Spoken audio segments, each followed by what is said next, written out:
Well, Nerdingers, today I'm sitting here with one of my most favorite artists, Mike Perkins. He has done like everything, so we can talk about everything. Yep, sounds good. But first, I want to know how long are you in the comic book business now? My first professional published work was in '94, so it's almost 30 years now. Wow! Yeah, really? That's crazy. Yeah, I was 2 years old. Well, you look very young, so yeah. So yeah, it was 2000 AD work was the first published thing. Okay, So, 2000 AD. yeah. So was it? Didn't know. Judge Dredd or something? No, that was just a short story, one of the feature shots. Okay. But the second story I did was a Judge Dredd. All right. Yeah, and I crapped myself, basically. I was like, I'm supposed to build up to this. This can't be my second job. So I did an awful job. Yeah. Well, so it fits to Judge Dredd. Yeah. He's doing an awful job. Yeah. Anyways.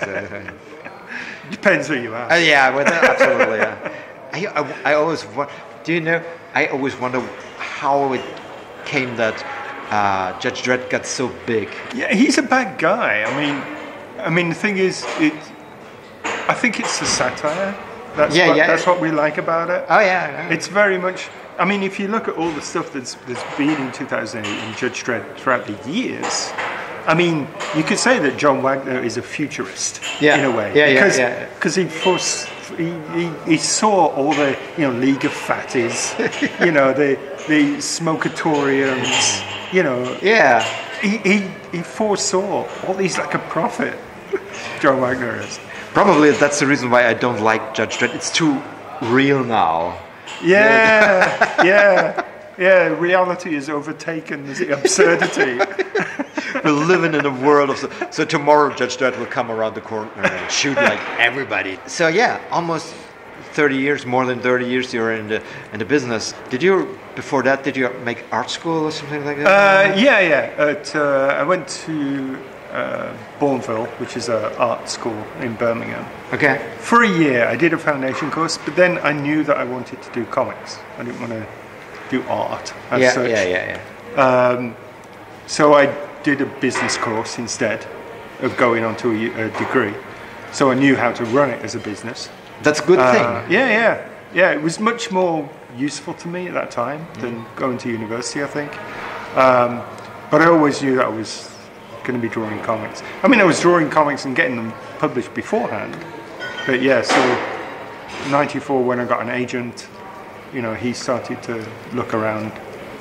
So you also got an early time an agent. An agent. Yeah. He was the one who got me the first stuff. I mean, I was doing illustration work before then, but that was the first professional comic stuff. So we hear it on your language, and you always tell Birmingham. So you're original from England, but you're from now Wolverhampton. Yeah. But you're now living in the US or No, already I'm back in England now. I was in the US for 20 years. Yeah. In Florida for CrossGen, which was another comic company that had everybody in house. Recently, it's like 4 years back, I moved back to Shrewsbury, where there's a lot of comic creators in the town. So that's wonderful. How is it to work from England with the American the American companies? It's not a problem. I mean, you scan the things in and just send them scanned. And also because DC, I'm primarily working for now, because they're in LA, you get an extra day. Oh yeah, okay, your deadline's on the 23rd. That's great because. That's smart. That's good. Yeah. So, are you working mainly digitally these days? No. I tried it, but it doesn't work for me. Some people do amazing digital work, but just for me, it didn't feel right. It didn't feel like I was connected to the page. It felt distant in a way, and there was also a spontaneity which was missing. Yeah. you know, because you have to. You need to think. feel the paper. Yeah. It's been really arty-farty about it, but yeah.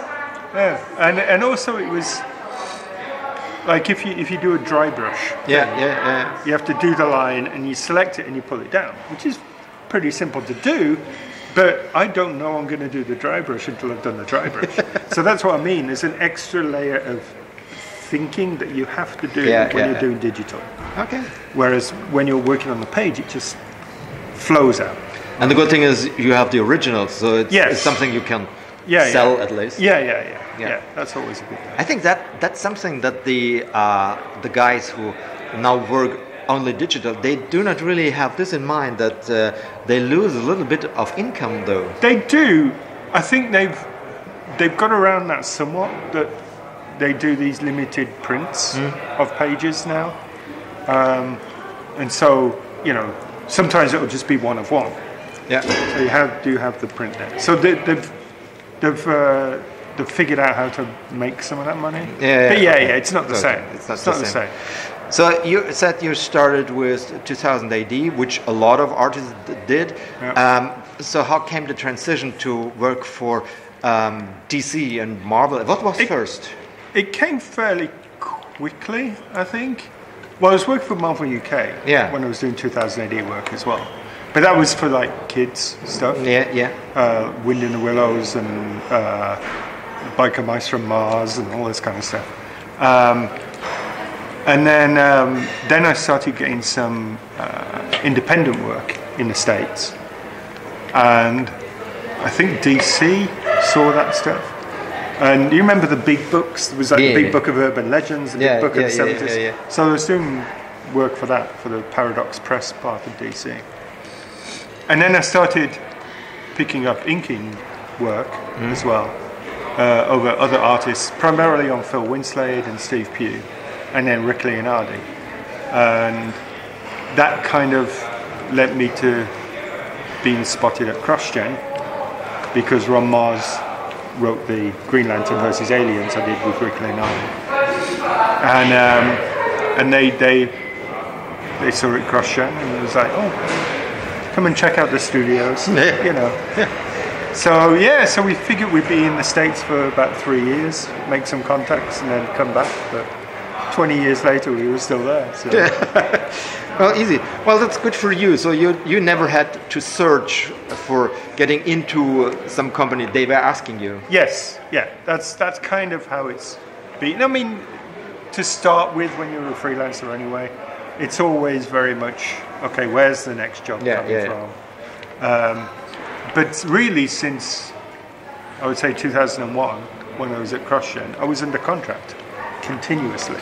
Because I was under contract at CrossGen, then I was under contract at Marvel when CrossGen fell apart. I was at Marvel for 14 years, and then another 5 years at DC. And I've only recently just become freelance again, because I didn't I wanted to do things outside of the companies as well. So it's only recently that I've become freelance again, which I was worried about, because I remember what it was like being freelance before, you know. But I'm 20 years on in my career since then, so I've had to learn how to say no again, which is interesting. I've still taken on one thing too many, but so it's difficult to actually do that in a way, to actually sit down and think, I really want to do this, but I just can't fit it in. Are you personally more the Marvel guy or more the DC guy? I don't necessarily see that distinction. I mean, I can see the distinction in the kind of characters that they do. Yeah. But I've never really been that kind of guy who's like, oh, DC, oh, Marvel, I hate everything else. Because for me, a good comic is a good comic. If it's independent, or if it's Marvel or DC or 2008, a good comic's a good comic. That's true. You bring, I suppose you bring different sensibilities to it. Like they always say DC, the gods, Marvel are the down-to-earth characters.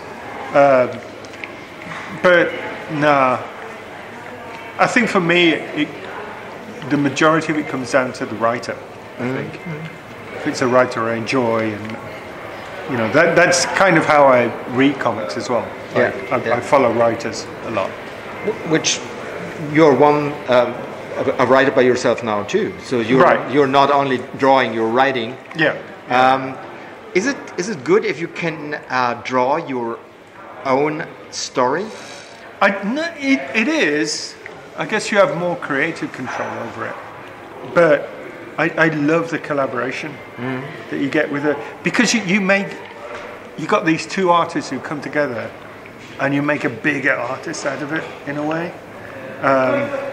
So I might come up with ideas that my writer isn't come up with, and then the collaboration just explodes it outwards. Yeah. Especially if you've got a good collaborator. I mean, I'm working with Dan Jurgens again on the sequel to the. We shouldn't really say that. It hasn't been announced yet. On some sequel. And so working with Dan Jurgens has been great, because he's very visual. Yeah. He's an artist himself. But also working with Ram, who comes up with so many ideas. Sometimes he comes out with layouts as well, and just that collaborative process. He's like I said, it just creates another artist between you.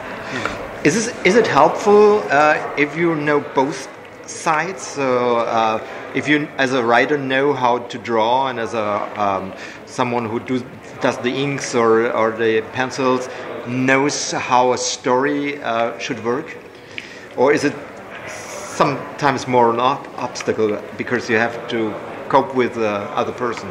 No, I think most writers are very open about it. I mean, some artists come along and just rewrite the whole thing. Yeah. I always remember working with Ed Brubaker on the Captain America stuff, and he always said, look, this is a collaboration. All I ask is, if you're going to take something away, discuss it with me. Okay. If you want to add something, and it's a beat for the story and everything, that's great. Yeah. If you want to take something away, talk to me. Yeah. So I think that was a good approach, and I do, I admire what the writers do as well. So it's very easy for me to look at a script and go, okay, that needs an extra beat of somebody reacting to something else, And the way that Dan writes, he writes plot. Yeah. And then he goes back and dialogues it later. So that's a really nice way of working as well, because then it leaves a lot of the storytelling beats up to the artist. That's cool. I like that. Yeah. And as I said, you had them all. You had all the big ones from Marvel. You had all the big ones from DC. What was your favorite to work on? I will always enjoy going back to Swamp Thing. Yeah. I like that, what you did there. Yeah. Simply because it's so fluid when you're drawing it. There's some big ideas, and it's so fluid that it doesn't. You go back to the kind of working on the paper approach where there's no mistakes. Yeah. It's wherever the brush goes. Yeah. It's correct. Nice. So, and all the organic lines and all that kind of stuff. I just love that. But yeah, Swamp Thing stuff, Batman. Man, there's so many. Okay.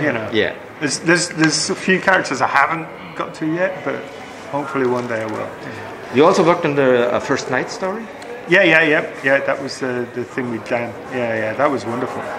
What was how did DC approach you with that?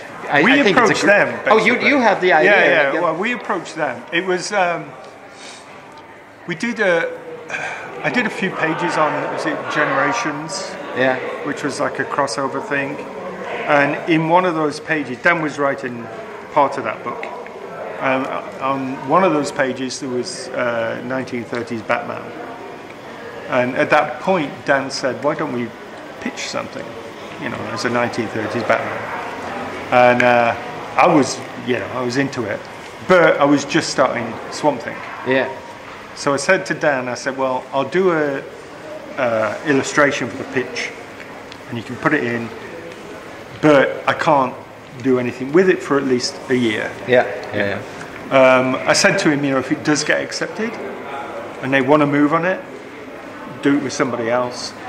But it didn't really get any traction.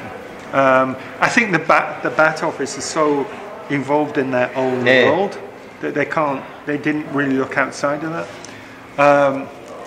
And so we didn't really hear anything. And then I was coming to the end of Swamp Thing, and I was thinking about this Batman thing, it's like, okay, let's pitch it again. Yeah. So I pitched it again, didn't hear anything, and at this time I struck up a relationship with the guys who are doing the Black Label stuff. And I said to Dan, why don't we pitch it to Black Label? And they took it straight away. Okay. And so that was, it was us basically pitching them on this idea. And it worked out really well. I mean, I like all these stories which have this noir touch. Yeah. So I like to put characters we know in a different timeline. So this fits perfect. What do you think is the interesting part if you put a character to the 1930s? Well, the thing is, you've got those characters who were established in that time anyway. So I think that was our whole approach, was like, okay, this character was in 1939, so let's just concentrate on what it was, and it's reflective in today's time as well. You're talking about fear, and you're talking about Nazism and all this kind of stuff, so it's one of those things which is reflective throughout time. But it also enabled me to look at it, and the size of the pages are massive as well when you're drawing them. So it enabled me to look at it in a different way, as more of a grayscale thing. I mean, Spicer coloured it beautifully, but in my brain it was always a grayscale, black and white thing. Really noir then. Yeah. And I leaned into that a lot, and I think that was one of the reasons it worked so well. It was. The funny thing about that is that most of the characters we know today, like Batman, is they came from the 30s. That is where they have been invented. But the stories from this time do not look like the stories we do today. When we put them to the 30s. There were even certain aspects from the original, because I went back and read. Reread the originals. There's certain aspects of them which even we couldn't utilize. Like there's one moment where Batman's fighting some villains on the rooftop, and he just throws them off the side of the roof. and once he swings into a room, there's this bad guy looking out the window, and he swings into the room and he breaks the guy's neck. and DC were like, we can't do that. But it's Black Label, we can't do that. So it was even there were aspects of it. People always talk about, Batman used to carry a gun. He didn't. That's kind of gone into the memory that way. He did carry a gun for one of his missions, where he used it as a preventative. That's the way I remember it. So it wasn't really. We didn't really have to deal with that. We kind of played with it within the book, where he picks up a gun and considers actually using it because he's getting beaten up all the time. But it's gained a life of its own, with different characters coming in. And I've utilised some of my friends as those characters as well. So, the likenesses and all that kind of stuff. So that's an interesting approach to it as well. And to utilise some of the town where I live. So that's been great to actually take photos, so it looks even more realistic on the page. I like it. I think it's really, really great. Thank you. So what's coming up next from you? You can tell. There's the other thing which we didn't talk about. I've got a Judge Dredd strip coming up. Okay. With John Wagner. I'm on the 5th issue. I've just finished the 5th issue of 6 issues. of the Justice League Atom project. That's with Ryan Parrott and John Ridley. That's been really enjoyable. Kind of, it's been nice to go back to the superhero world in a way.